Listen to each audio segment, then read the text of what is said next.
Assalamualaikum warahmatullahi wabarakatuh. Puji syukur kehadirat Allah Subhanahu wa Ta'ala yang telah memberikan kita nikmat dan hidayahnya sehingga kita berada di tempat yang berbahagia ini. Salawat serta salam tak lupa kita panjatkan kepada junjungan Nabiullah Sallallahu Alaihi Wasallam yang telah membawa kita dari alam kegelapan menuju alam terang menerang.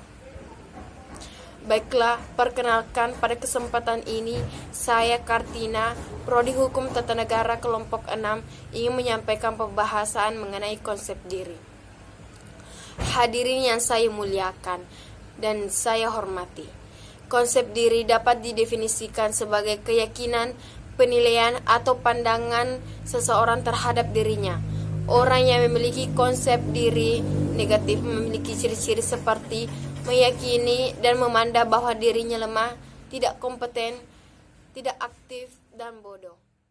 Orang yang memiliki konsep diri negatif akan bersikap pesimis terhadap kehidupan dan kesempatan yang dihadapinya.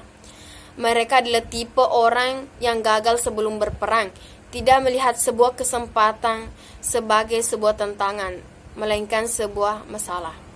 Sebaliknya, orang yang memiliki sikap positif akan memandang kehidupan secara optimis dengan rasa percaya diri dan siap menghadapi tantangan sekaligus siap menghadapi kegagalan yang mungkin sesekali mereka temui. Namun kegagalan itu tidaklah membuat mereka mati. Namun kegagalan itu menjadi sebuah ajaran untuk kita menjadi lebih baik. Dalam hal ini, saya ingin menekankan bahwa bukankah kita sebagai manusia yang diciptakan oleh Allah Subhanahu wa Ta'ala, kita seharusnya memanfaatkan kelebihan yang diberikan olehnya? Hadirin yang saya hormati dan saya muliakan. Adapun faktor-faktor yang mempengaruhi konsep diri, yang pertama adalah kegagalan. Kegagalan yang terus-menerus dialami seringkali menimbulkan pertanyaan kepada diri sendiri dan berakhir dengan kesimpulan bahwa semua penyebabnya terletak pada kelemahan diri.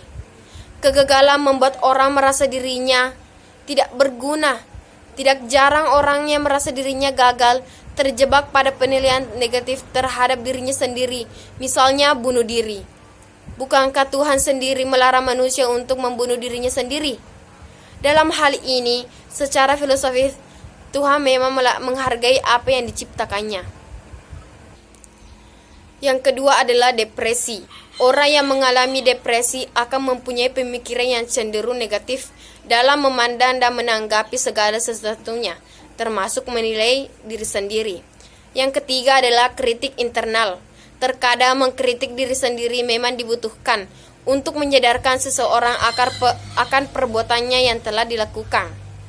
Kritik terhadap diri sendiri sering berfungsi menjadi regulator atau rambu-rambu dalam bertindak dan berperilaku, agar keberadaan kita diterima oleh masyarakat dan dapat beradaptasi dengan baik.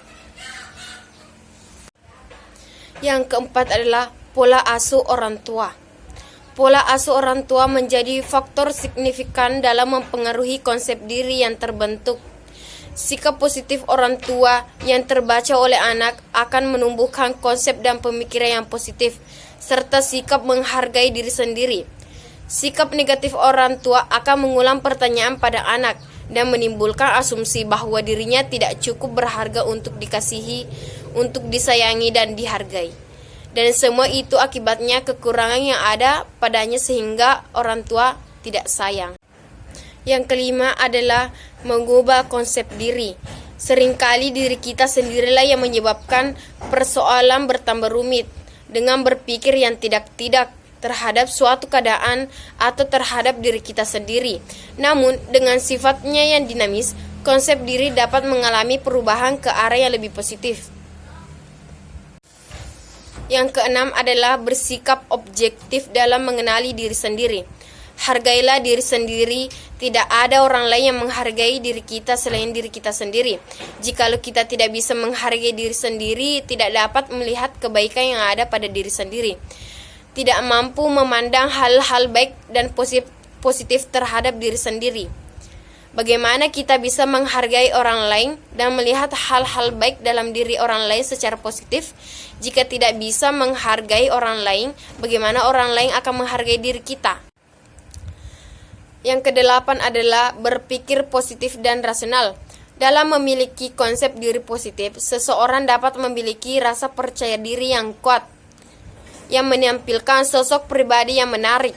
Seseorang yang selalu berpikir positif memiliki inner beauty.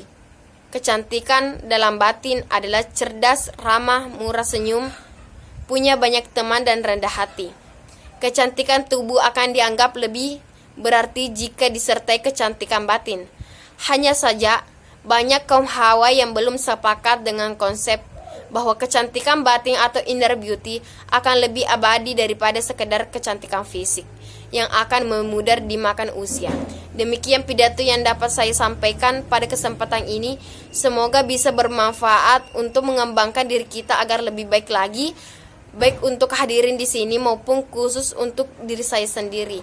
Wassalamualaikum warahmatullahi wabarakatuh.